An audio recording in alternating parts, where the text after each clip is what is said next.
estar sentado mucho tiempo te va a llevar a ciertas enfermedades. Lo suyo es realizar toda la actividad física posible. Ir a andar a los sitios, subir las escaleras, mínimo 10.000 pasos diarios, mínimo. De ahí para arriba. Para considerarte sedentario necesitas 5.000 pasos, que no es nada. ¿La obesidad es una enfermedad? ¿Sí o no? Para mí sí, es una enfermedad. Si tienes obesidad, tienes mucha prevalencia ya de padecer un cáncer. 10 millones de personas que están en Vamos a entrar, la puerta principal es esta. ¿Nadie ahora? ¿O Ahora no mismo sabes? está vacío. Ahora mismo el centro es genial. para nosotros solos.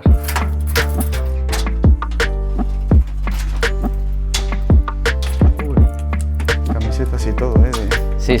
Ostras.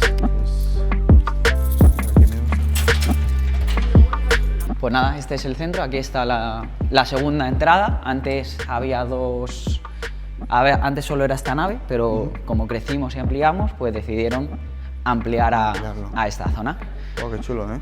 Aquí tenemos el carril, lo hacemos para trabajitos que es lo que más suele impresionar y llama la atención. ¿Equilibrio o qué? No, los Saltos. trabajos de aceleración, todos los trabajos de carrera, con césped porque es mucho más específico para los deportes con la readaptación de lesiones. Claro. Tenemos la cuerda para los opositores, porque también tenemos opositores a bombero, policía, entonces para que se asemejen a las pruebas. Aquí es donde nosotros comemos, neveritas donde tenemos productos saludables, que colaboramos con una marca. Y suplementación, ¿no? Suplementación, efectivamente. Y vamos a la planta de arriba, si queréis. Vale. Posiblemente esta sea la zona que nosotros grabemos.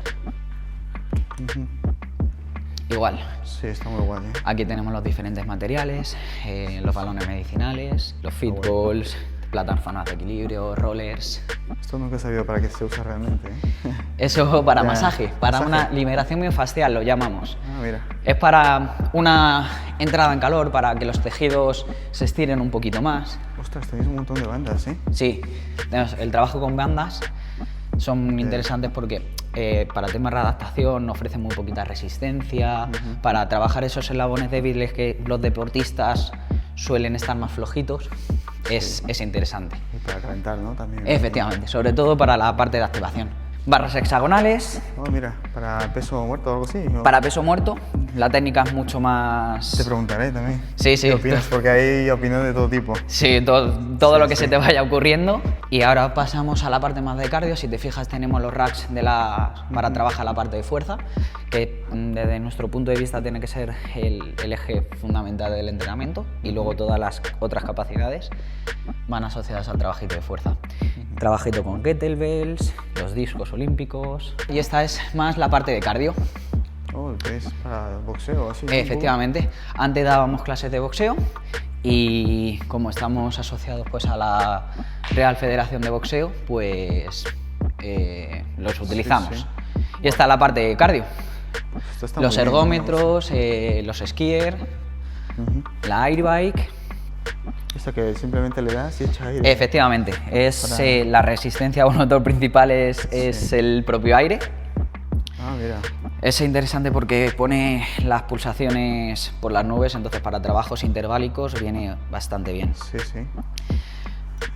Bicis más de spinning, plataforma de inversión para la gente que está un poco fastidiada de la espalda, el trabajito en inversión antes y después del entreno para hacerse Para el estirar la espalda. Efectivamente. Ostras, ¿eh? Sí. Joder. Esta la he visto en internet bastante. Esta es muy viral. Al fin y al Sí, cabo sí. son para trabajo cardiovascular en el que no hay un motor, sino que el motor propio son las piernas, y permite mucha aceleración, trabajos muy rápidos, y para trabajar sprints viene bastante bien. Y por último los remos, igual que para trabajo cardiovascular, viene muy bien. Remos que están hacia arriba, ¿eh? Sí, No entiendo. para que ocupe un poquito espacio. Ah, vale, están plegados. Eso vale, es, Vale. aquí lo bajas, Oh, vale. No, ya no lo había apoyas. pillado. Claro, decía esto. y para que, efectivamente, economizar un poquito No, el está espacio. bien, está optimizado. Y esta es la instalación. Luego tenemos las pizarras porque también hacemos formaciones, donde explicamos las cosas, donde ponemos ciertos entrenamientos si lo necesitan. Sí. Y esta es la instalación.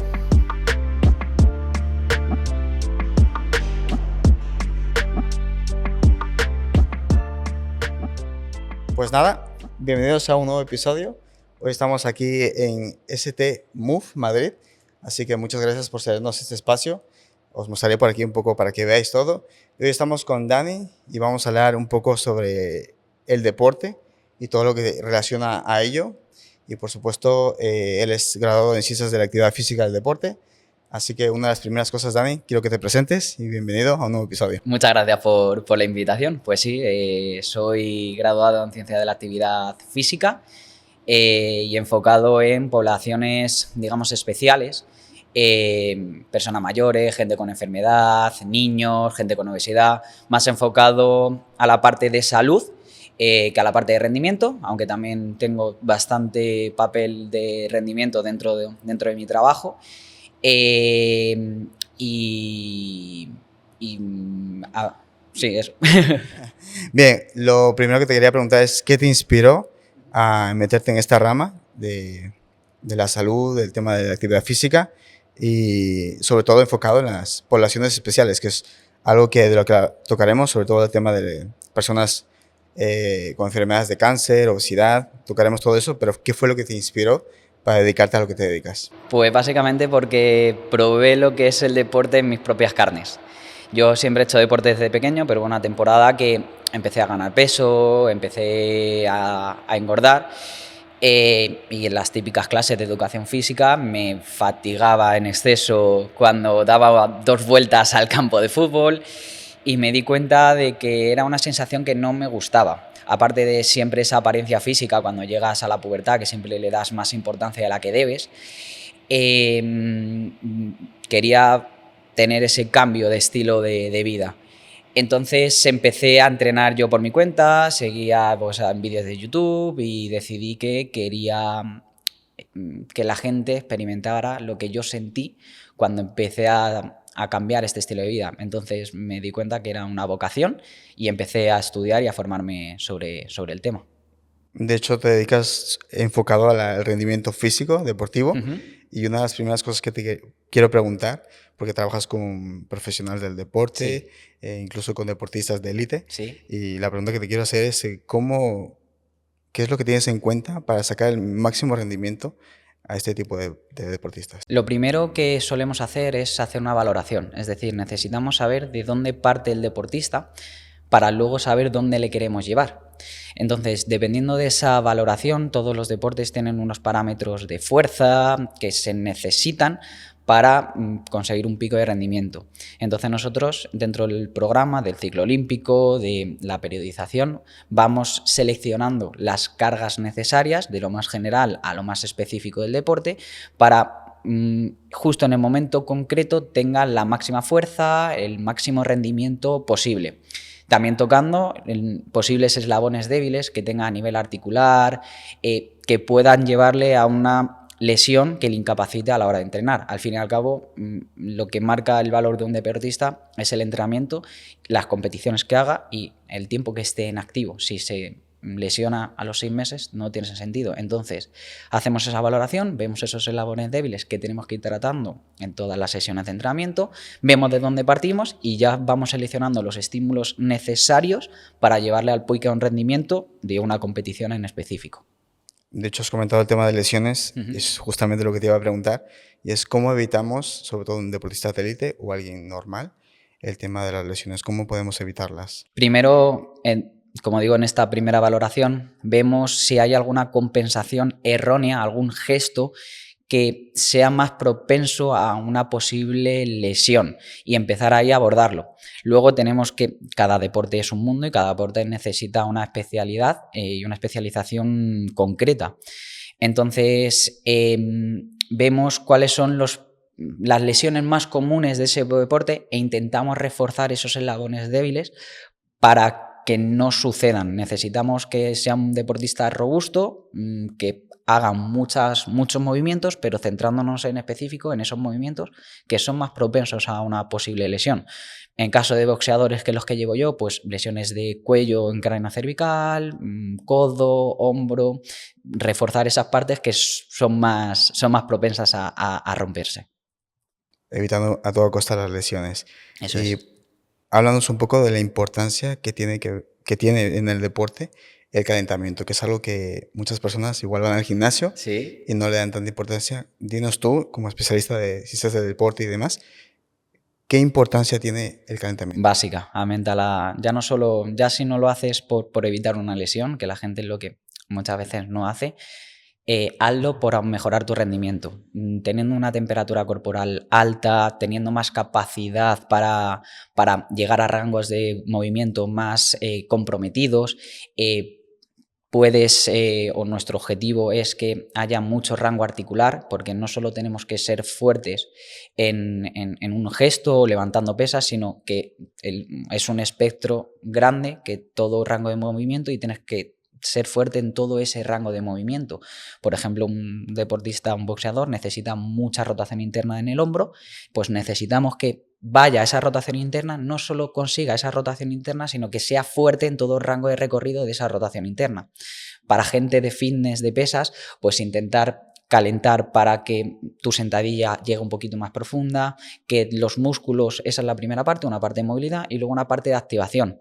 Que los músculos más pequeños que se encargan de estabilizar las articulaciones estén activos para que sean capaces de controlar las articulaciones, hombro, cadera, rodilla, tobillo, para que no haya un movimiento inesperado que comprometa a la propia articulación y pueda llegar a una posible lesión.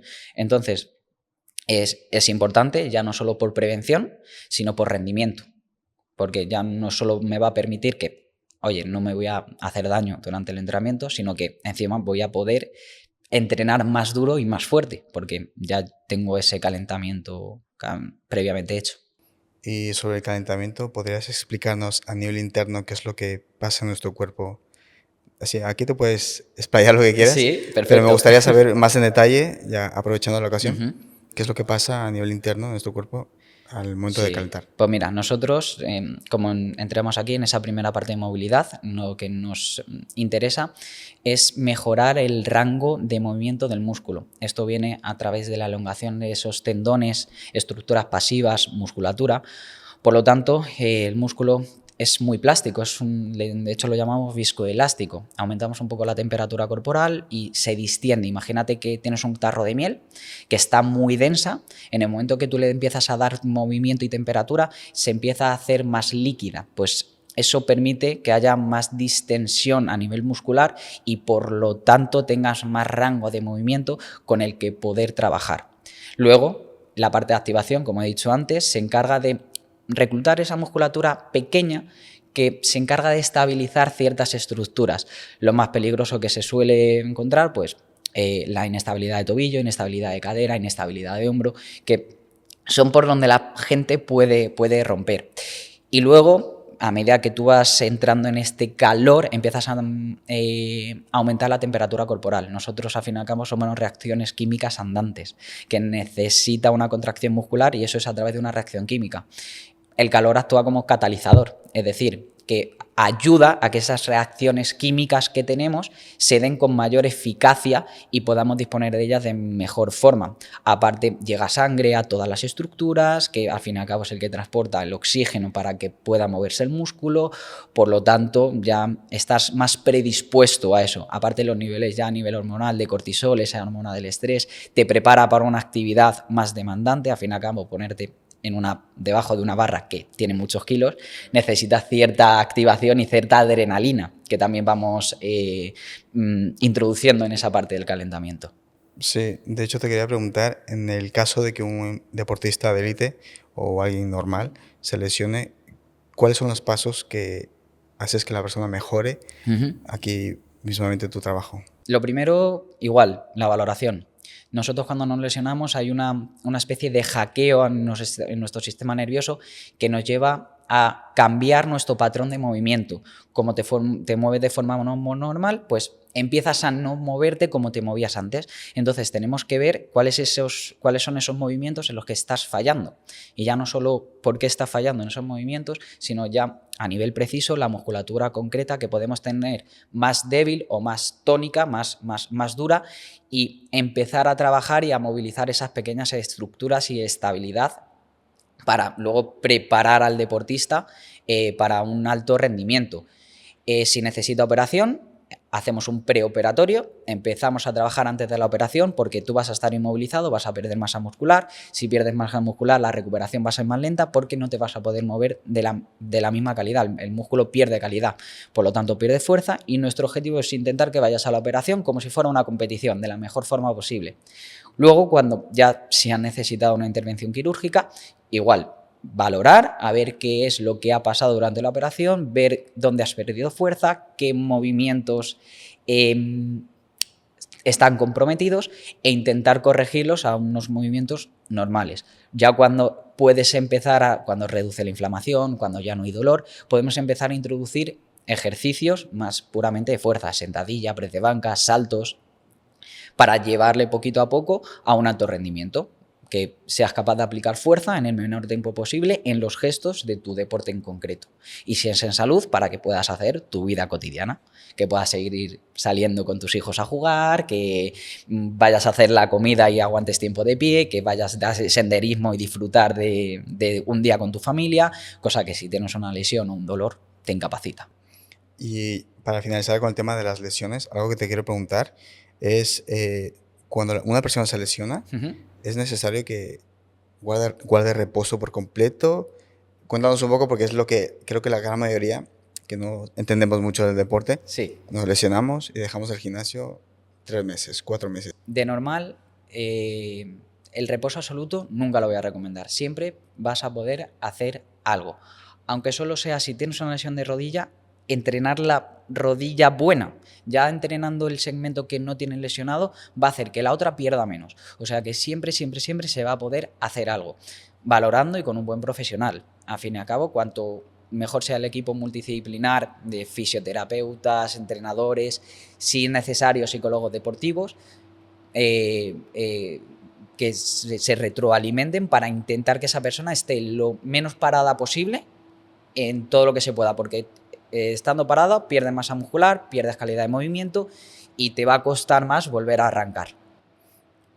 Sí, lo que quería dejar esto para el final, pero ya que ha salido me sale el tema, y es sobre el tema de qué podrías tú como deportista, y ya no sino como especialista, aconsejar a una persona que quiere arrancar empezando con el deporte, quiere o volver a su rutina, como por ejemplo, a mí lo que se me ocurre es empezar a andar. Ajá. Pero tú podrías decir más cosas como de fuerza y demás. Lo primero es empezar a moverte y que te sea una actividad que no te cueste trabajo hacer o realizar. 5 minutos, 5 minutos. Salir a andar, salir a andar. Levantarte de la silla y sentarte y levantarte de la propia silla 5 veces cada hora, me vale. Lo que queremos es evitar el sedentarismo. Hay investigadores, que es una frase que a mí me gusta mucho, que es que la silla mata. Estar sentado mucho tiempo te va a llevar a ciertas enfermedades. Entonces, para que empieces a buscar una actividad que disfrutes y que no te cueste trabajo realizar. Y de ahí vas sumando tiempo, vas descubriendo otras actividades, pero moverte y sobre todo algo con lo que disfrutes. Si es una persona de a pie, si es un deportista, es lo suficientemente disciplinado como para volver a entrenar. Y si tiene un proceso psicológico que le da miedo volver, pues trabajar con el profesional psicólogo, para que vaya introduciendo a este deportista de nuevo a la rutina que tenía antes. Entonces, si es para la población general, algo que disfrutes, que te mueva, que te suba las pulsaciones y que sudes un poco. Y luego ya, cosas del directo. No pasa nada. Luego, de ahí, pues ya dejarte aconsejar, una vez que ya tienes el hábito, por un profesional que te lleve y te mande las pautas concretas que tú necesitas. Independientemente del trabajo al que te dediques, sí o sí es importante en algún punto del día hacer deporte. ¿Con qué frecuencia recomendarías de media para que sea salud, sobre todo para enfocar a la salud y a largo plazo? ¿Qué es lo que podrías compartir? Esto tenemos que dividirlo. Hay actividad física, que es toda aquella actividad que no tenemos programada. Desde que tú te levantas hasta que te acuestas estás haciendo cosas, ir a la compra, lavarte los dientes, cocinar, eso es actividad física. Lo suyo es realizar toda la actividad física posible. Ir a andar a los sitios, subir las escaleras, todo lo que sea sumar actividad física va a venir bien. Mínimo 10.000 pasos diarios, mínimo, de ahí para arriba. Es lo que Efectivamente. 3.000. Ahora van bajando los límites. Para considerarte sedentario necesitas 5.000 pasos, que no es nada. Entonces, la gente ni siquiera está andando 5.000 pasos diarios. Entonces, lo principal es esa actividad física, que cuanto más te muevas, mejor. Y luego tenemos la parte de entrenamiento, que es esa parte que ya está programada, planificada, estructurada en el tiempo, que va con un objetivo concreto. Ahí se suele recomendar por la Organización Mundial de la Salud entre 2-3 días de entrenamiento de fuerza a la semana. Y cardiovascular, 2, 3, 4, estructurándolo bien. De hecho, ahora que has comentado entrenamientos de fuerza cardiovasculares, dinos qué tan importante y cuál supera al otro, dividido entre actividad de fuerza y cardiovascular. ¿Qué dirías tú? Aquí hay debate. Me imagino. Porque es cierto que la fuerza en sí es la base que construye las demás capacidades. La velocidad, la resistencia. Entonces, si me preguntan a mí, si tengo que elegir algo, elegiría la fuerza antes que el cardio, porque es lo que te va a dar calidad muscular. Ahora bien, esto no quiere decir que el cardio no sea importante. Hay estudios en los que viven más los que más capacidad cardiorrespiratoria tienen. Y el mayor indicador de salud es lo que nosotros llamamos VO2 máximo, que es la cantidad de oxígeno que tu cuerpo es capaz de captar, utilizar y mover dentro de tu cuerpo. Entonces, ese es el mayor marcador de salud que nosotros podemos tener. Entonces, son complementarias. No hay una más importante que la otra, pero es cierto que si no tenemos buena calidad muscular, si ni siquiera somos capaces de levantarnos de una silla, no vamos a poder andar. Una persona mayor no puede levantarse, pues habría que primero entrenar la fuerza para que pueda empezar a moverse, levantar de una silla, para que luego su cuerpo vaya soportando esa capacidad cardiorrespiratoria de un poco más larga distancia, vamos a hablar, o más tiempo en el tiempo alargado. Sí, de hecho antes hablábamos fuera de cámaras la importancia de, porque te comenté, al huevo no le echas sal del Himalaya, me comentaste que entre el 20% de los, no, el 20% de las cosas que trabajas, ¿no? Se reflejan en el 80%. Eso es. Cuéntame un poco más y explícalo un poco porque me gustó tu punto de vista. Esto es una ley muy conocida, sobre todo en el mundo viene del mundo de económicas, etcétera, que es la ley de Pareto. Céntrate en ese 20% que te va a llevar al 80% de resultados, que es lo primero que tengo que hacer para obtener los mejores resultados. La gente se centra mucho en cuando empieza a entrenar, cuántas repeticiones, cuánto peso, o en el mundo de la alimentación, a qué hora hacer las comidas, cuántas comidas hacer. Entonces se centran en la cúspide de la pirámide en lugar de centrarse en la base. ¿Qué es lo que me va a hacer mejorar? Que entrene fuerza, que me mueva lo máximo posible y que empiece a comer sano, dejar los ultraprocesados, carbohidratos de mejor calidad, comer suficiente proteína, introducir las grasas saludables dentro de nuestra dieta. Eso es lo que te va a hacer mejorar más que centrarte en cuántas comidas hago a lo largo del día o qué alimentos no mezclar. Entonces la gente pierde el foco en lo realmente importante.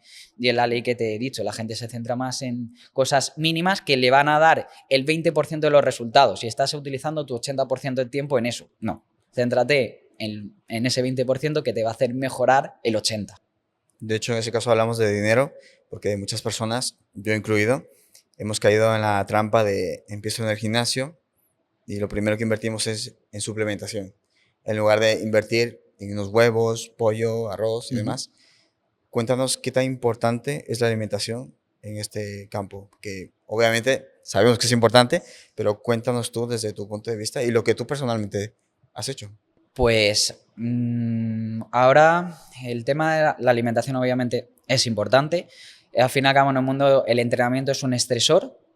Dicho estrés necesita un sustrato energético para poder moverte y ese sustrato energético nosotros lo tenemos gracias a la comida. Por lo tanto, es primordial a nivel de rendimiento, a nivel de salud, que tengamos una buena alimentación. Yo lo que he hecho simplemente, primero seguir a nutricionistas que den buenos consejos y nutricionistas buenos con sus titulaciones que te digan qué hacer. A grosso modo, yo no soy dietista nutricionista, yo no puedo prescribir dietas, no puedo dar grandes consejos, simplemente lo que puedo decir que comamos comida real, intentar que sea lo menos procesado posible, azúcares, harinas refinadas, dejarlo eso a un lado, comer fruta, parece muy reticente, pero comer fruta, comer verdura, beber agua, comer mucha proteína de alta calidad, son cosas que van de la mano con el rendimiento. Y igual, cada persona es un mundo y cada persona necesita unos requerimientos, y ahí están los profesionales de la nutrición para hacerlo más personal. Sí, de hecho ahora el siguiente apartado que quiero hablar es el tema de las enfermedades. Vamos a tocar el tema del cáncer, de la obesidad, entre otros. Y lo que te quiero preguntar es, ¿qué impacto tiene en nuestro cuerpo una persona que tiene cáncer? Pues lo que pasa cuando tú tienes cáncer, que el cáncer se alimenta o tiene el mismo sustrato energético que el músculo. Por lo tanto, si el cáncer se vuelve fuerte, no deja sustrato para el propio músculo. Entonces ya entra en un conflicto. Por otro lado, los tratamientos del cáncer son muy agresivos. Y lo que más o comúnmente el efecto secundario que más tienen las personas es esa fatiga asociada al cáncer. Imagínate que tú no estás entrenado y de repente te metes una maratón. Pues esto es algo parecido a lo que le pasa a una persona la primera vez que recibe un ciclo de quimioterapia. Se encuentra muy cansado. Entonces, el papel del entrenamiento dentro de esto es lo principal, que esa persona se sienta menos cansada, porque si tú entrenas para la maratón, cuando acabes vas a estar menos cansado. Pues esto es igual. Yo te voy a preparar para que tengas fuerza para aguantar esa quimioterapia. Luego, otros beneficios que tiene, pues que esos tratamientos van a hacer más efecto, van a atacar más el cáncer. Y como el cáncer tiene el mismo sustrato energético, se alimenta de lo mismo que el músculo, si tú tienes un músculo fuerte, le va a quitar alimento al propio tumor para seguir creciendo. Por lo tanto, le vas quitando vías por lo que el tumor va a crecer. Si yo no tengo un sustrato energético, si yo no tengo gasolina para crecer, crezco menos. Por lo tanto, también es fundamental el hecho de entrenar mientras estás en un proceso oncológico. O sea, que podríamos decir que el músculo es un neutralizante en caso de los tumores, enfermedades. A grosso modo, y simplificándolo mucho, sí, entra en conflicto. Pelean por lo mismo. Lo único que muchas veces el tumor está hecho para sobrevivir.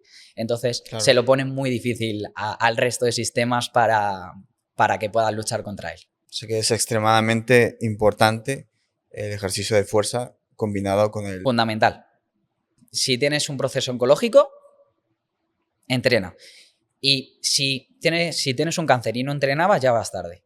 O sea que necesitas entrenar ya a modo de prevención. Si entrenas, el entrenamiento previene cualquier tipo de enfermedad o cualquier riesgo de morir por cualquier enfermedad. Entonces, lo primero, prevención, entrena para intentar que ese cáncer, esa diabetes, esa obesidad no aparezca. Claro.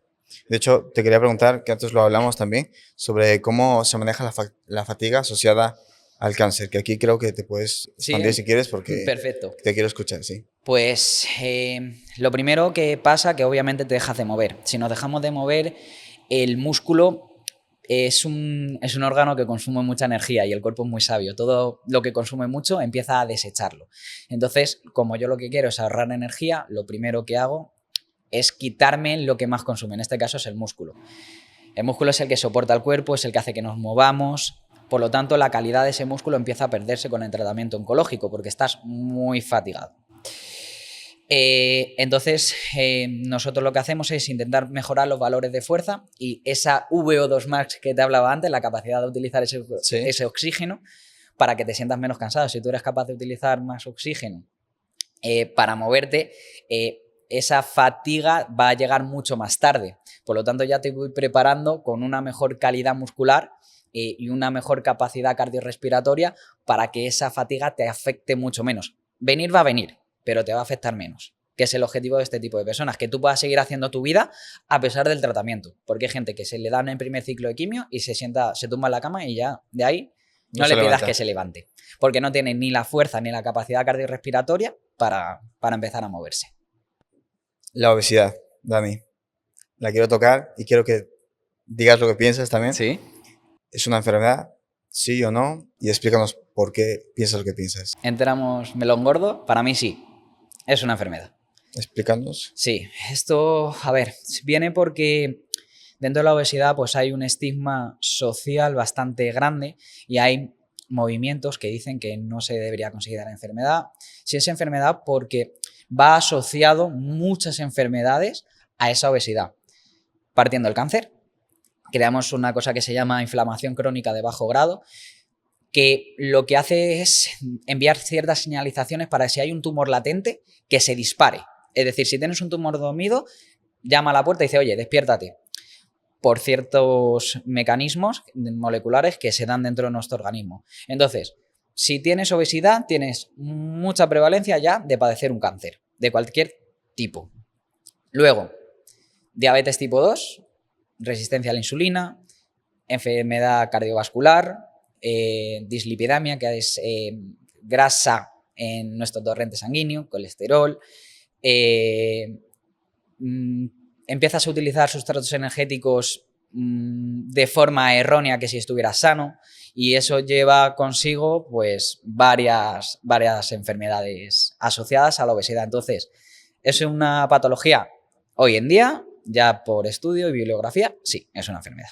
Es una enfermedad. De hecho, te quería preguntar, ¿cómo tratas a los pacientes, sobre todo con esta enfermedad?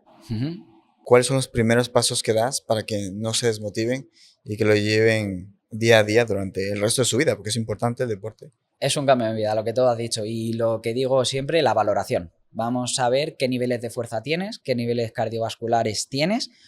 Dos cosas. Uno, para saber lo que te tengo que prescribir yo, qué cargas utilizar, cuántas repeticiones hacer, cuántas series te meto en el entrenamiento, cuál es tu capacidad cardiorrespiratoria, cuánto llegas a tus pulsaciones máximas o qué pulsaciones máximas tienes tú para prescribirte el de entrenamiento. Entonces, lo primero es la valoración.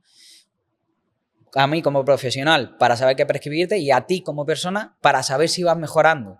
Entonces, si tienes obesidad, lo primero es encontrar un profesional que te lleve, porque es importante, porque hay que tener muchas cosas en cuenta.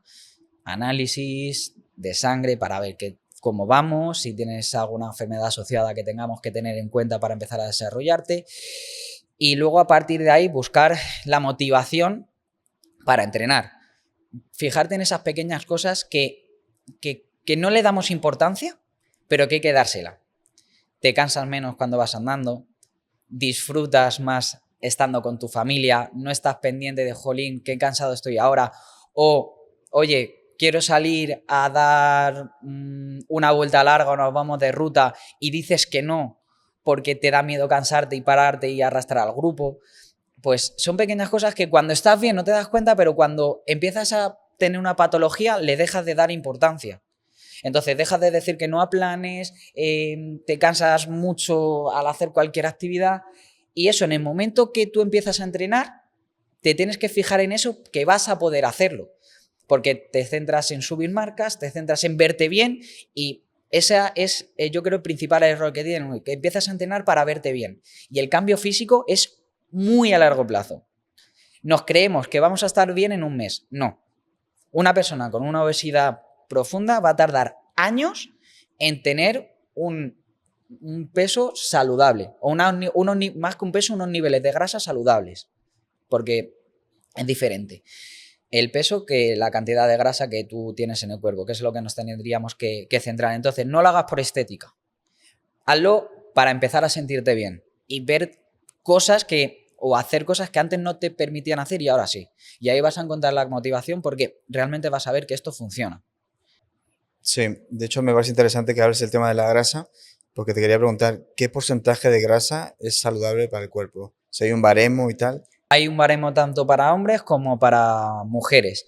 Para mujeres siempre tienen más encima porque buscan tener el menor porcentaje de grasa posible, y siempre es un poco más alto que los hombres, porque ellas a nivel hormonal necesitan esa grasa para fabricar esas hormonas para el ciclo menstrual, etc. Entonces, los baremos para hombres entre el 7 y el 12% estarían bien, y en mujeres un poquito más, para que utilicen esa grasa para necesaria para el ciclo menstrual, que no lo pierda, porque también es importante, y que mantenga una salud correcta. Vale, de hecho, ya que estamos hablando de las enfermedades, algo que hablábamos también detrás de cámaras era el tema de la diabetes.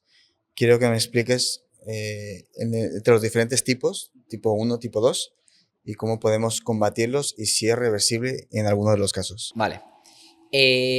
Lo primero, sí que es reversible, difícil, pero es reversible. Sobre todo, la que se puede revertir es la de tipo 2, que es la que tú adquieres cuando tienes un estilo de vida poco saludable.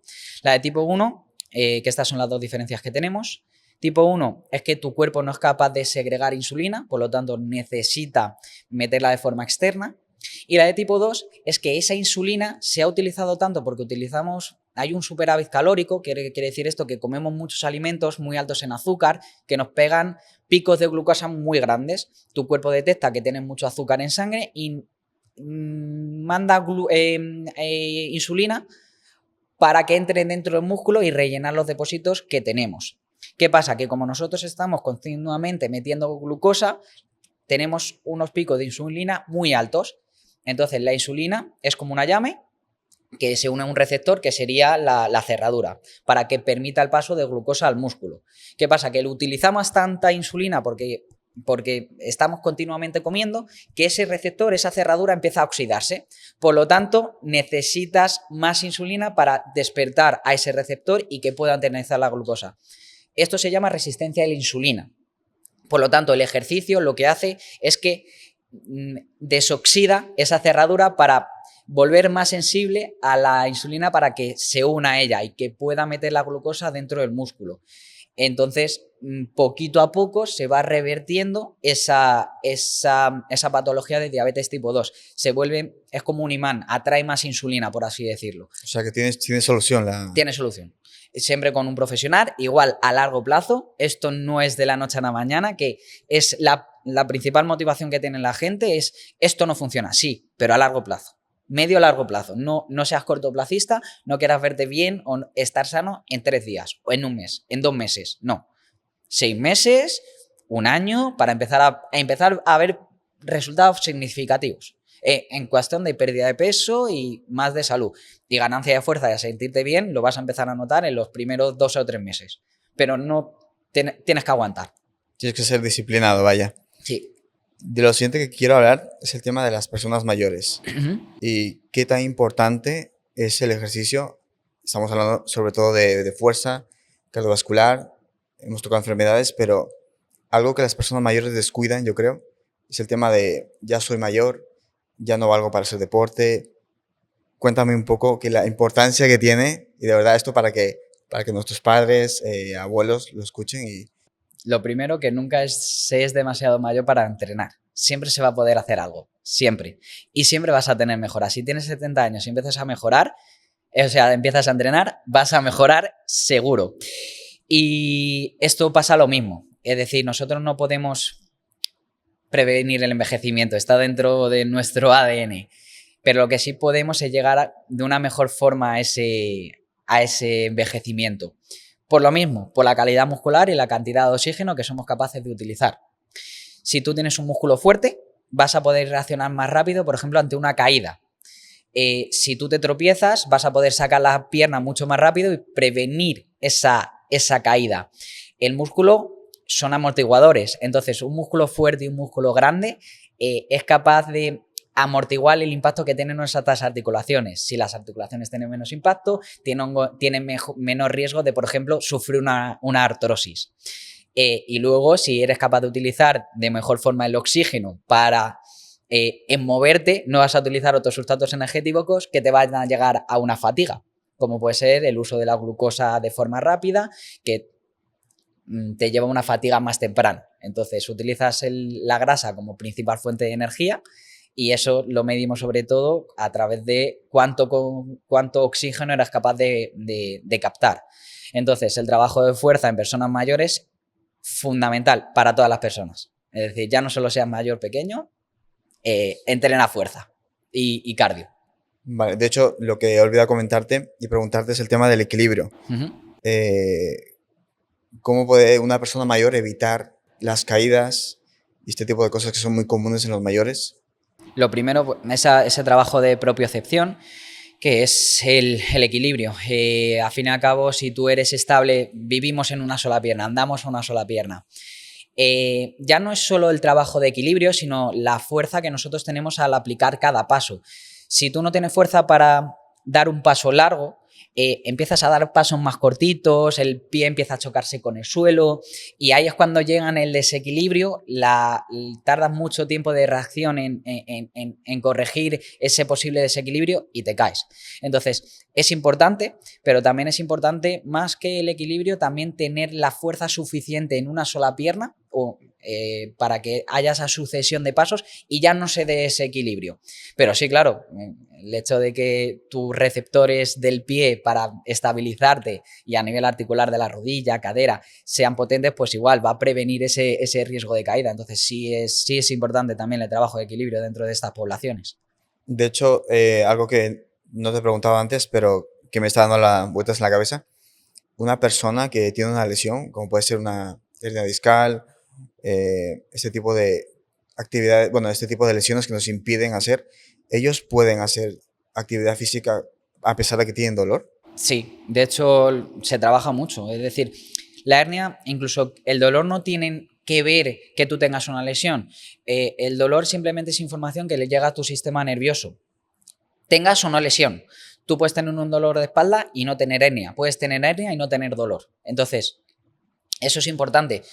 Posiblemente si no se hace una resonancia, la mitad de la población pasado los 35 años va a tener seguramente una hernia, pero no salta, no duele, porque no tiene por qué doler. Entonces, no es limitante, tú te puedes mover y puedes vivir con una hernia y no darte cuenta. Pero claro, si tienes una hernia que te genera dolor, pues tenemos que empezar a educar ese sistema nervioso para que cada vez duela menos. Si tenemos una hernia, obviamente las hernias se reabsorben. No es necesario operar una hernia, que ahora mismo parece ser que tienes una hernia, te tienes que operar. No es necesario. Una hernia se puede reabsorber, se pueden eliminar con entrenamiento.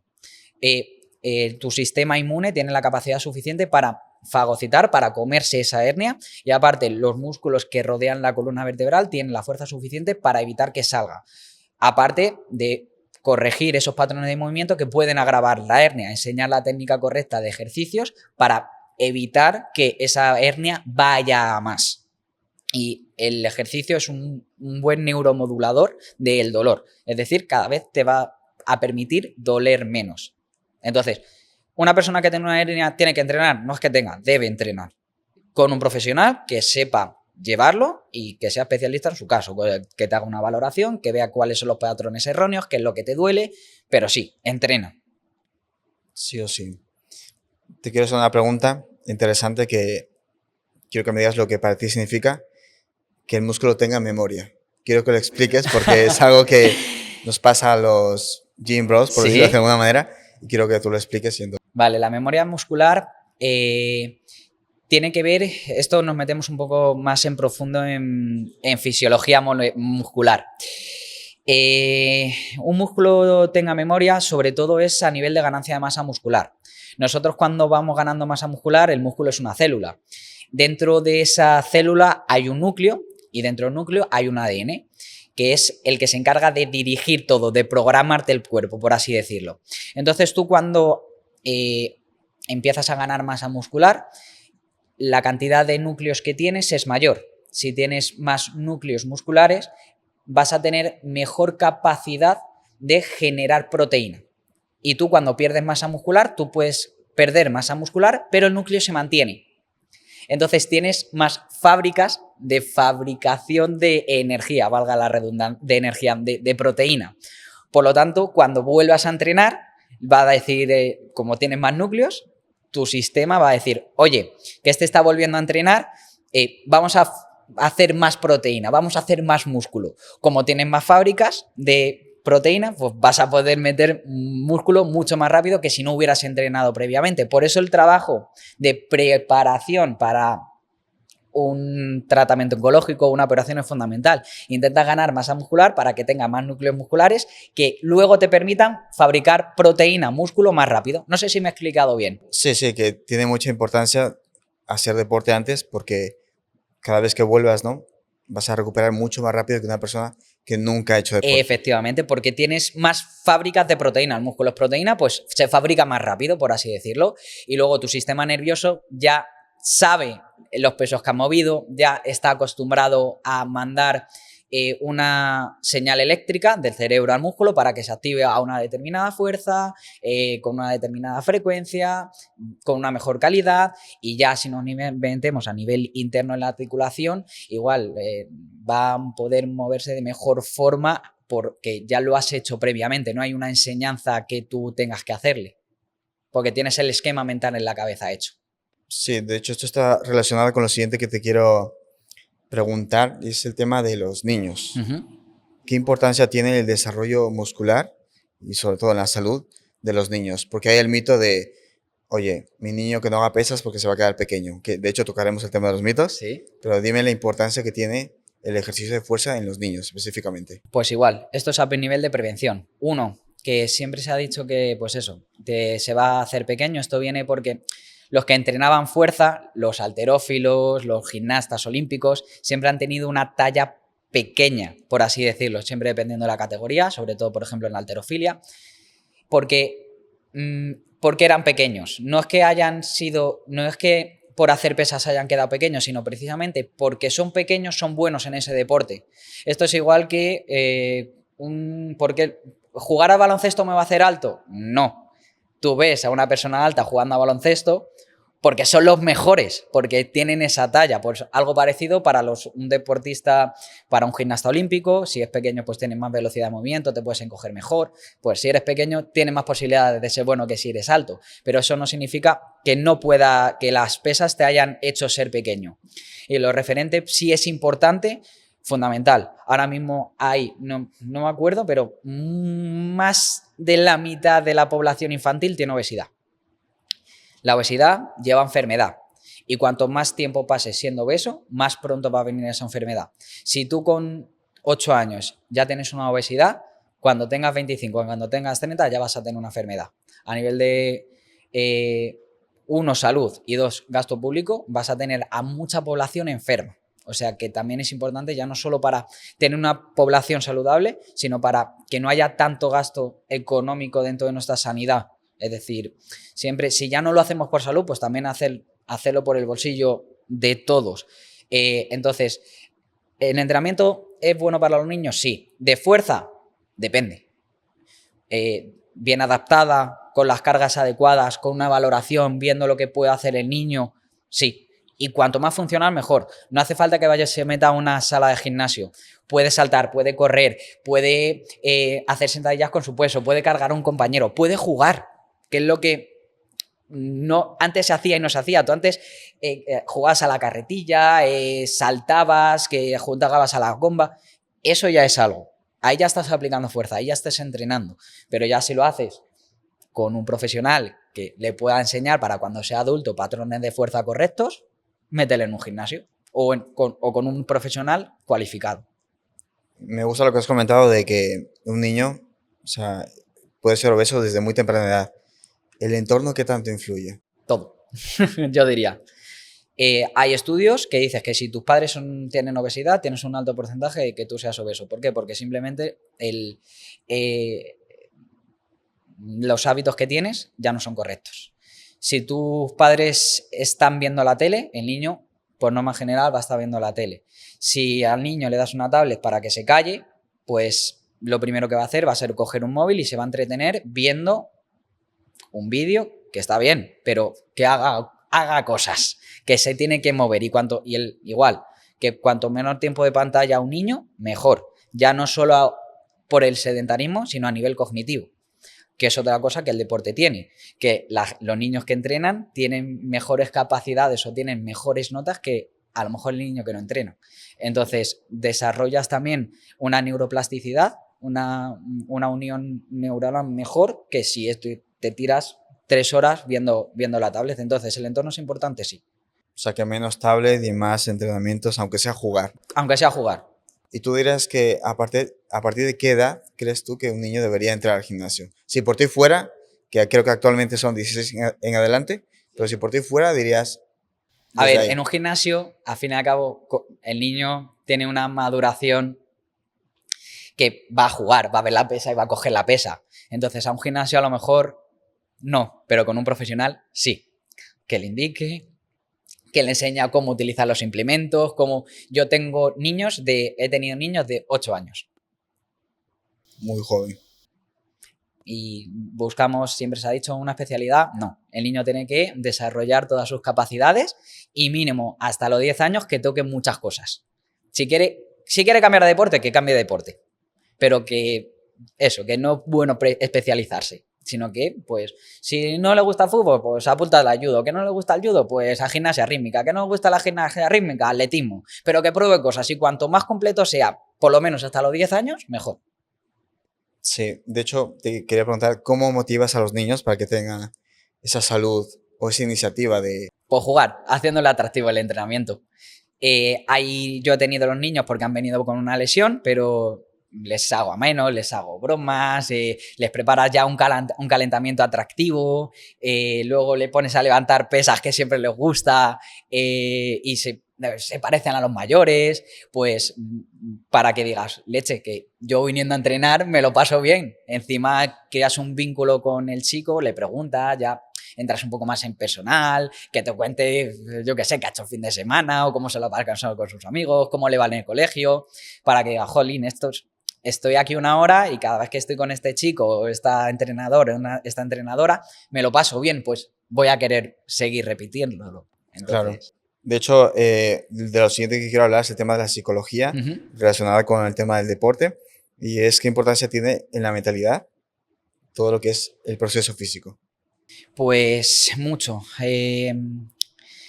Yo con la gente que trabajo es gente mayor, gente que está pasando por un proceso oncológico, gente con obesidad. Todas estas enfermedades llevan consigo una depresión. Yo no soy psicólogo. Yo lo primero que si tienes poca motivación, yo siempre lo digo, una persona no tiene obesidad no solo porque no coma bien y no haga ejercicio, sino porque o tiene ansiedad con la comida o entonces lo primero, un psicólogo que empiece a tratar, es un profesional que empiece vale, ¿por qué no te mueves? ¿Por qué comes así? Y a partir de ahí ya ir desarrollando. La obesidad es multifactorial.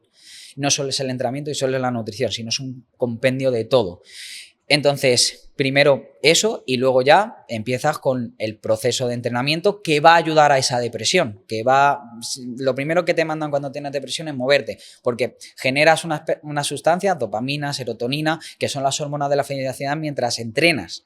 Entonces, es un buen antidepresivo. Encima, si lo haces con gente, una cosa que ha hecho de puta madre el CrossFit es precisamente eso, ese entorno de camaradería, de apoyo, de venga tío, si no, tú puedes hacerlo. Entonces, el proceso psicológico es fundamental y más con cierto tipo de población, incluso con deportistas de alto rendimiento cuando se lesionan, tienen su psicólogo al lado para decir, vamos a ver qué camino seguir para que vuelvas a estar donde estabas. Y si no vuelves, no pasa nada. El mundo no se acaba aquí. Entonces, ya tienen sus estrategias ellos. Entonces, esto es multifactorial. Todos deberíamos tener un psicólogo, un nutricionista y un entrenador. Y de hecho, ahora que comentas sobre los deportistas de élite, ¿dirías que el deporte es terapéutico? Sí, por todo lo sentimos. Es una polipíldora de salud. Porque si te dicen que tengo una pastilla que previene el cáncer, que previene la diabetes, que previene el colesterol, que previene la obesidad, que te vas a encontrar con más fuerza, yo creo que no nos lo pensaríamos. Entonces, el deporte es terapéutico, es medicina, es salud, es todo, es prevención. Entonces, es que no hay mejor definición que el deporte y el entrenamiento. O sea, que el deporte sería esa píldora mágica, entre comillas, para todos los males. Efectivamente, ¿qué pasa? Que cansa. No, si tuviéramos esa pastilla que nos la tomáramos, todos tendríamos salud. ¿Qué pasa? Que a tu cuerpo le gusta estar quietecito, no cansarse. Estamos diseñados para ello. Para ahorrar energía. ¿Qué pasa? Que antes si querías sobrevivir, tenías que salir a cazar. Ahora, salir a cazar es me voy a la nevera, ando 5 pasos y tengo todos los alimentos que pueda. Entonces, no es necesario que me mueva. Y por eso hay tanta gente que tiene una obesidad. La grasa es importante. Era importante hace años, siglos. ¿Qué pasa? Que seguimos teniendo el mismo cuerpo que teníamos hace siglos. Entonces, tu cuerpo almacena energía, grasa por si acaso. Y ese almacenamiento de energía no estamos acostumbrados a tenerla, entonces es cuando empiezan todas esas enfermedades asociadas al aumento del peso, de la grasa corporal. O sea que podríamos decir que es fundamental en todos los aspectos, a cualquier tipo de edad, sí o sí hay que hacerlo. Efectivamente. Otra cosa que también quiero tocar es el tema de cómo trabajas la motivación con aquellos usuarios que sienten que no avanzan. ¿Cómo trabajas con ellos exactamente? Igual, marcándonos objetivos. Que yo, sobre todo, lo que les digo a este tipo de población es ¿qué es lo que te apetece hacer? Y no haces debido a la patología que tengas, sea cual sea. Irme a comer con mi familia, hacer una ruta, irme a las calas más elásticas a saltar. Digo, vale, pues yo te voy a preparar para que tú puedas ir a las camas elásticas a saltar, para que te puedas ir de ruta con tu familia, para que pases un día en el parque de atracciones y no te canses, para que a lo largo del día tengas más energía.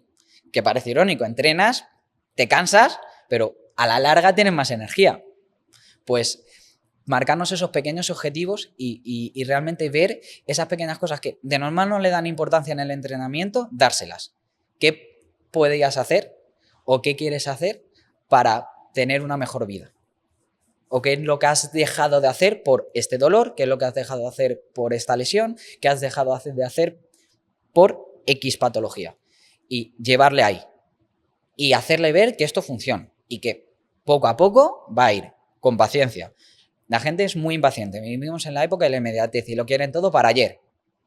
No, imposible. Y en el entrenamiento, más. Y cuanto más tiempo has pasado enfermo, más difícil y más tiempo te va a requerir. No es lo mismo que te hayas parado un mes que te hayas parado 4 años. No es lo mismo que yo te arregle un dolor que llevas 4 años sufriendo que si lo sufriste en 3 meses. Claro. De hecho, me sale la pregunta de qué tan importante es el descanso en todos los sentidos. A nivel muscular, que ya sé que vas a decirme lo que es, pero...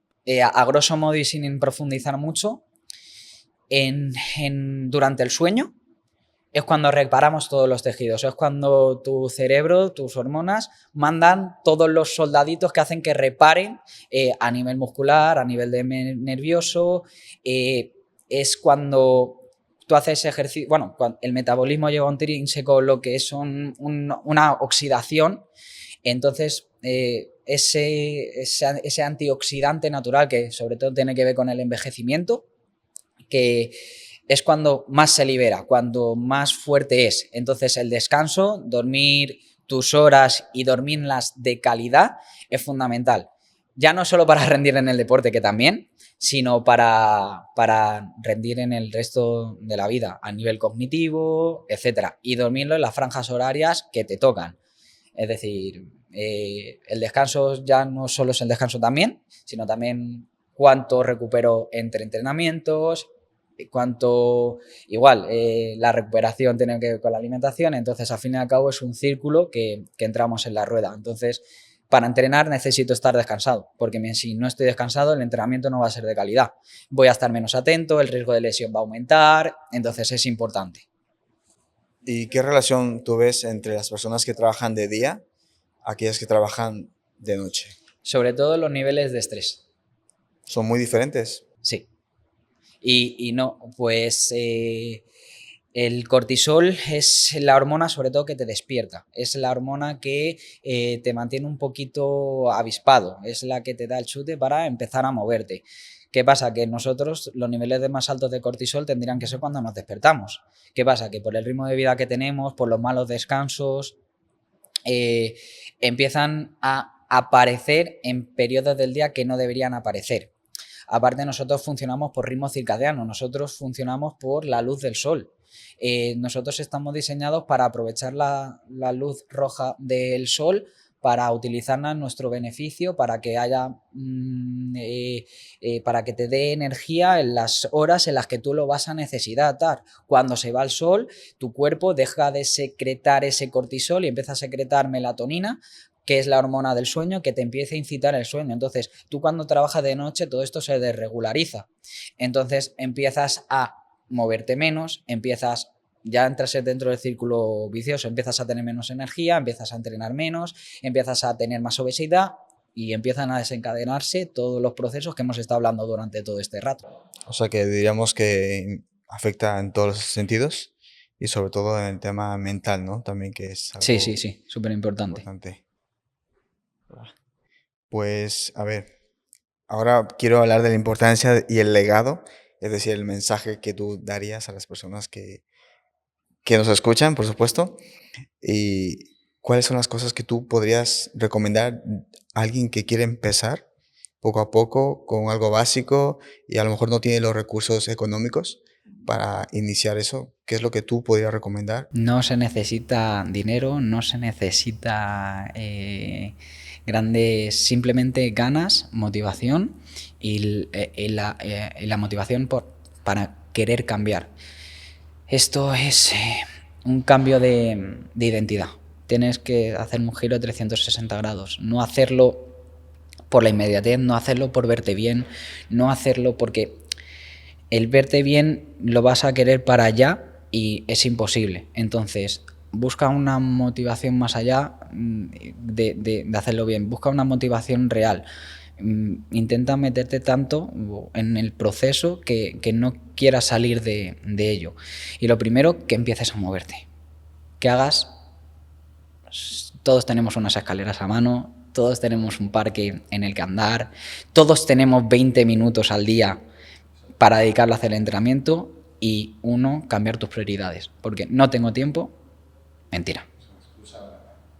Estoy cansado, todos estamos cansados. A mí hay veces que no me gusta entrenar. Sí, y de hecho, entreno. es algo que te quería preguntar. No todos los que entrenamos estamos dispuestos a entrenar con ganas siempre. Obviamente. Que eso es algo que la gente que empieza no lo entiende. Es como, estoy motivado, empiezo, pero eso, la motivación a la semana se te puede acabar y lo dejas. Esto es seguir, esto es disciplina y esto es un cambio de vida. Es que es un giro de 360 grados y es romper con lo que tenemos establecidos. Hemos hecho normativo el hecho de sentarnos, hemos hecho normativos estar delante del ordenador 10 horas. Hemos hecho normativos el beber alcohol, hemos hecho normativos el comer mal. Hemos dado por hecho cosas que no deberíamos dar por hecho y que no deberíamos tener dentro de nuestra vida. Normalizado. Y el primero que se sale fuera de la norma, le van a criticar, le van a decir, joder, tienes 20 minutos y lo dedicas a entrenar, sí, porque voy a estar saludable, porque voy a tener una mejor vejez, porque dentro de 10 años no voy a tener una enfermedad. Entonces, es que es fundamental. Y lo dicho, si quieres empezar, 5 minutos, te haces unas sentadillas, te haces unas flexiones y no necesitas material. Tú tienes una silla para sentarte y levantarte.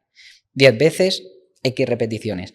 Y ya, si quieres ir especializándote, meterte, déjate recomendar y vete en manos de un profesional. Y sobre todo, encuentra la actividad física que te guste, que no te cueste hacer y que la hagas todos los días. 5 minutos, 20 minutos, muévete. Exacto. De hecho, es un cambio radical en nuestra vida. ¿Y qué nos podrías comentar sobre el tema del alcohol? ¿Cómo afecta a los músculos? ¿Qué es lo que sabes sobre ello? Lo primero, el alcohol nos da muchas calorías y muchas calorías que no te aportan, no tienen nutrientes. Estás engordando y no te nutren, no te da energía para moverte. Aparte que el alcohol es una droga, quiero decir, te crea cada vez más dependencia y aparte afecta a ciertos órganos que te van a llevar a tener ya una enfermedad. Entonces, aumenta a nivel cognitivo, empeoras, el hígado empieza a funcionar peor, ganas peso. Incluso fumar, ¿no? Fundamental. Fumar ya es... Claro, eso ya, vamos, yo que estoy especializado en cáncer, el cáncer que más uno de los cánceres que más prevalencia tiene es el del humo. O sea, es el de pulmón, que es por el humo del tabaco. Y ya no solo la persona que fuma, sino las personas que están alrededor. Eso es. De hecho, ahora que has comentado el tema de las enfermedades pulmonares, quería tocar algo que se ha normalizado mucho, sobre todo en las nuevas generaciones, es el tema de los esteroides, Ujú. que es algo que quiero que me cuentes lo que opinas, lo que sabes al respecto y sobre todo tu opinión personal. A ver, yo entiendo poco porque eso es farmacología, que mm, la escucho y leo algún paper de ello, pero no profundizo. Tiene sus pros y tiene sus contras. Obviamente te vas a ver más fuerte, vas a ganar masa muscular más rápido, vas a ganar fuerza, pero tiene unos efectos secundarios muy heavies. Entonces es una hormona que te metes dentro de tu cuerpo, entonces esas glándulas que secretan esa hormona empiezan a estropearse porque ya no las necesitan. Yo meto testosterona, los testículos generan testosterona, como la testosterona te viene de fuera, los testículos dejan de funcionar. ¿Y por qué crees tú que se ha normalizado tanto, sobre todo en los chicos más jóvenes? Porque es una forma rápida de ganar fuerza y masa muscular. Sí, es verdad. Es la vía fácil. Pues eso, aparte, tú quieres tener el cuerpo de la persona que estás viendo en Instagram. Claro. ¿Qué pasa? Que a lo mejor ese modelo se ha preparado para esa sesión de fotos de forma específica, no sabes si ha utilizado sustancias y tienes que entender que no todo el año está así. Y si está así todo el año, sospecha, porque es imposible mantener esos valores de grasa durante todo el año.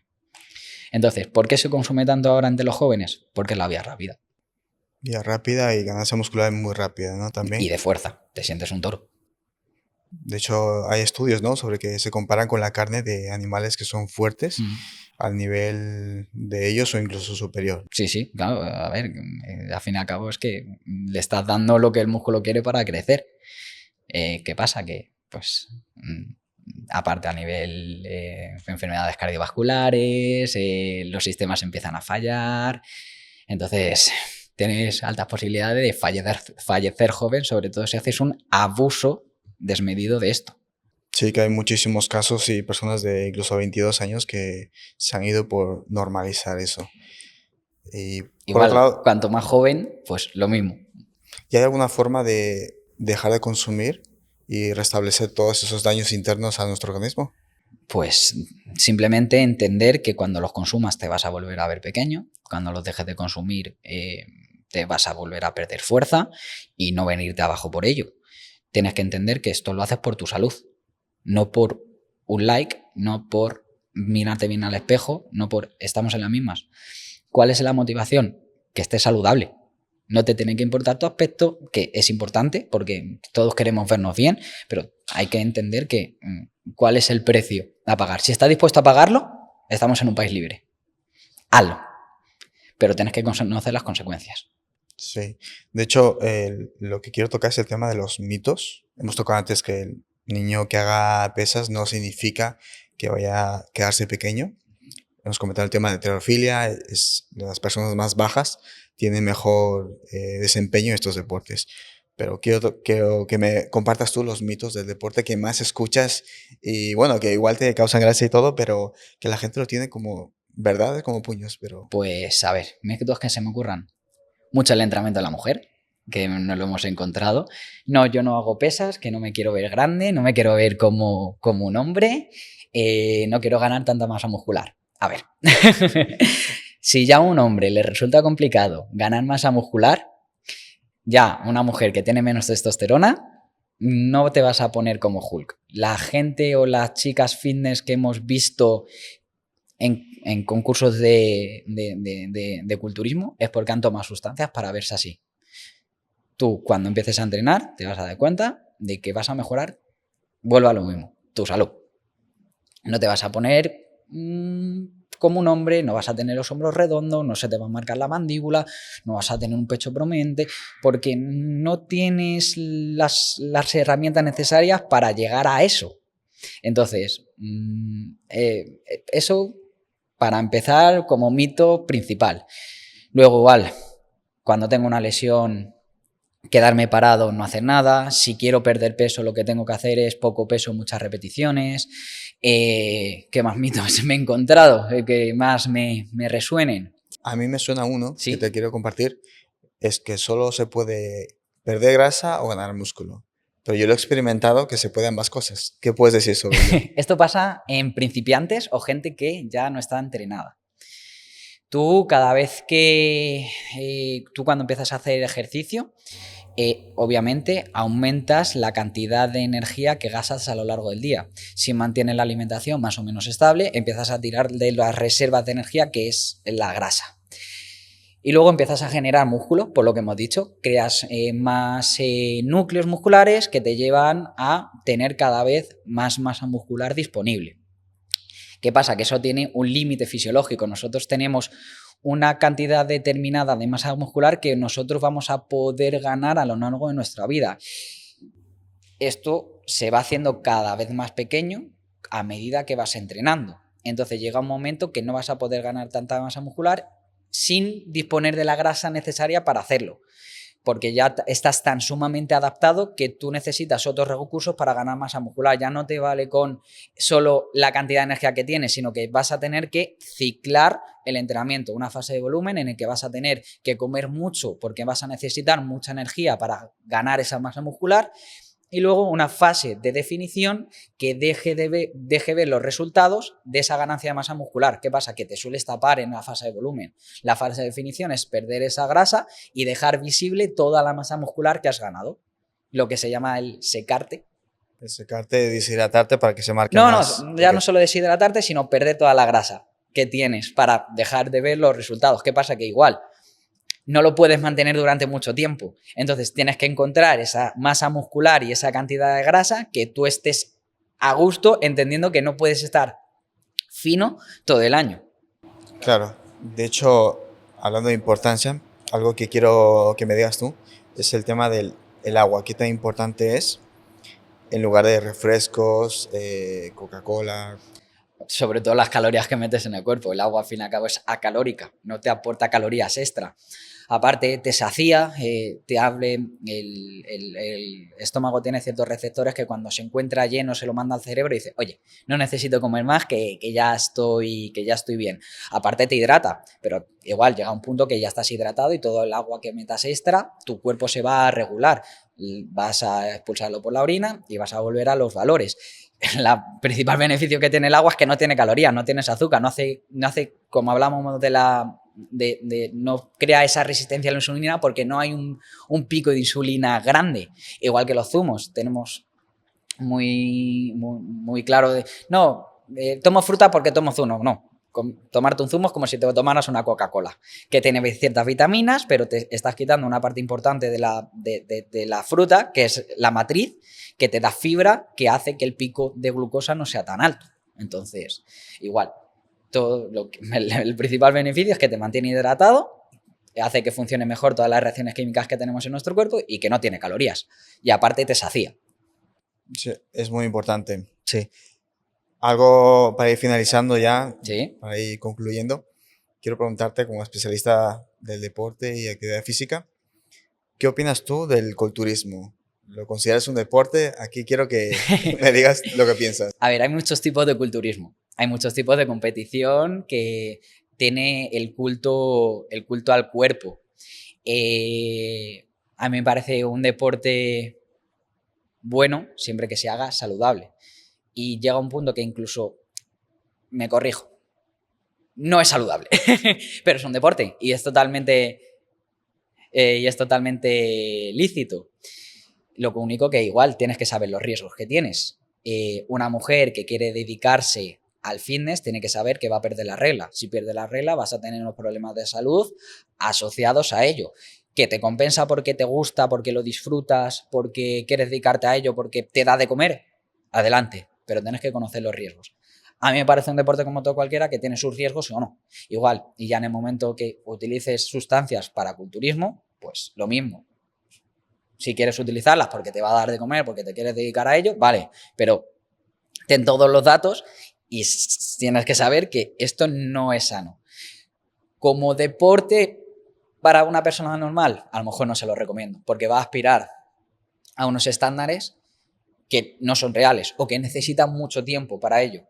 O tiempo, dinero también. Dinero, tiempo, recursos, salud. Entonces, como siempre, no entrenes para verte bien, sino entrena para tener una mejor salud.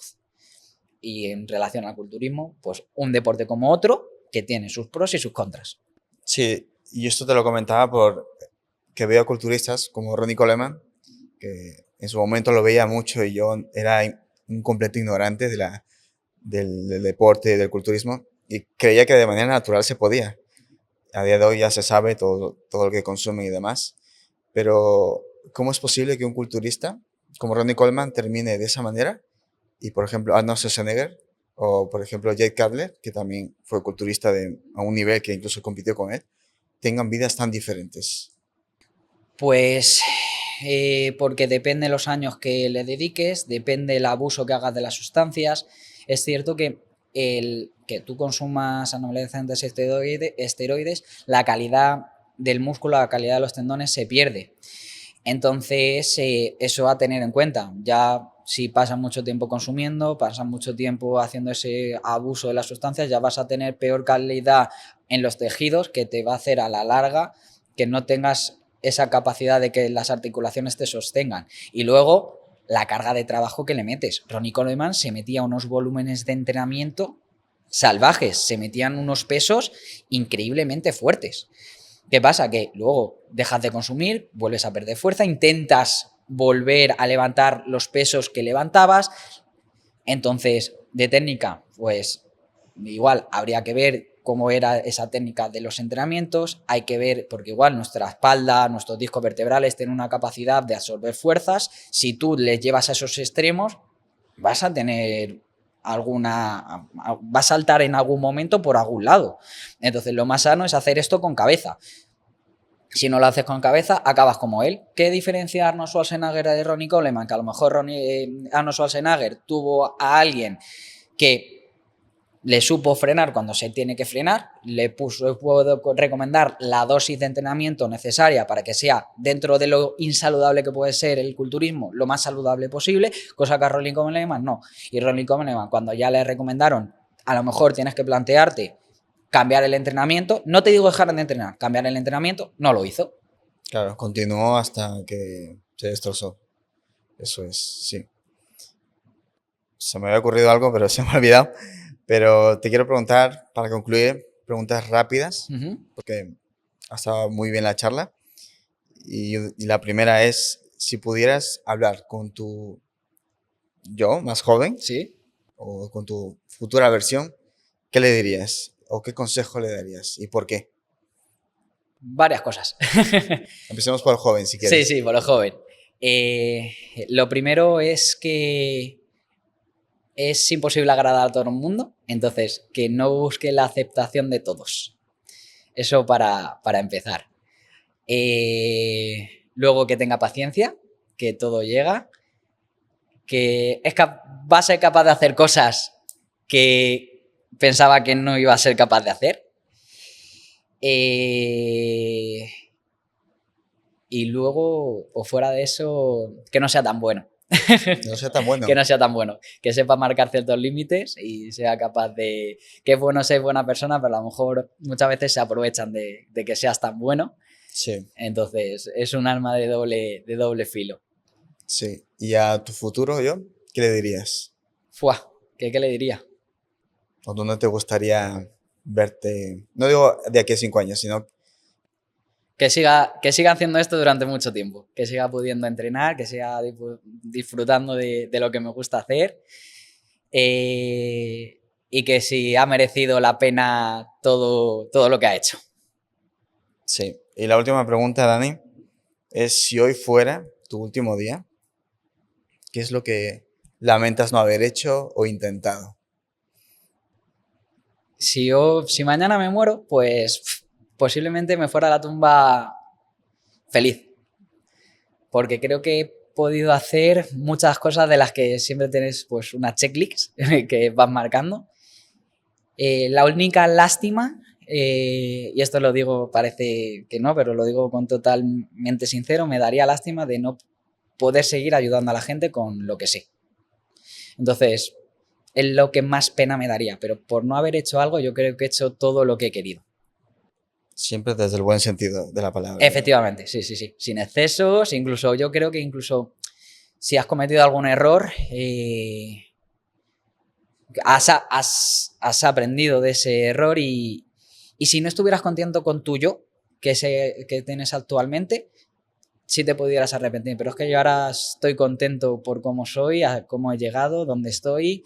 Entonces, si a lo mejor algo malo que hubiera hecho, por ejemplo, a mí nunca me ha gustado estudiar, a lo mejor si no hubiera repetido 2 veces, no hubieras conocido a la pareja con la que estoy, no hubiera estudiado lo que he estudiado, no. Y como ahora estoy contento con todo esto, pues no quiero cambiar nada que haya hecho. Qué bien, Dani. De hecho, se dice mucho que uno aprende del error más que otra cosa. O sea, Sí. se tienen que pasar Es que cosas. parte del proceso, o sea, es que no hay Sí, otra. eso es, y equivocarse está muy bien. Sí. Pues Dani, muchas gracias por la charla. Gracias Ha estado a ti. muy interesante. Algo que no he comentado al principio del vídeo es que he venido de Pamplona Es a verdad, Madrid, a Madrid. solo para entrevistarle a Sí, él. sí, que yo lo agradezco un montón. Sí. Y he traído el equipo solo y tal, pero ha valido completamente la pena. Estoy muy contento. Ya sabía que iba a salir bien esto. Habíamos hablado. Y nada, os agradezco que hayáis llegado hasta este punto del vídeo. Por supuesto, podéis apoyar este proyecto. Os suscribís y si estáis en Spotify, votarlo positivamente y nos vemos en el próximo vídeo. Adiós.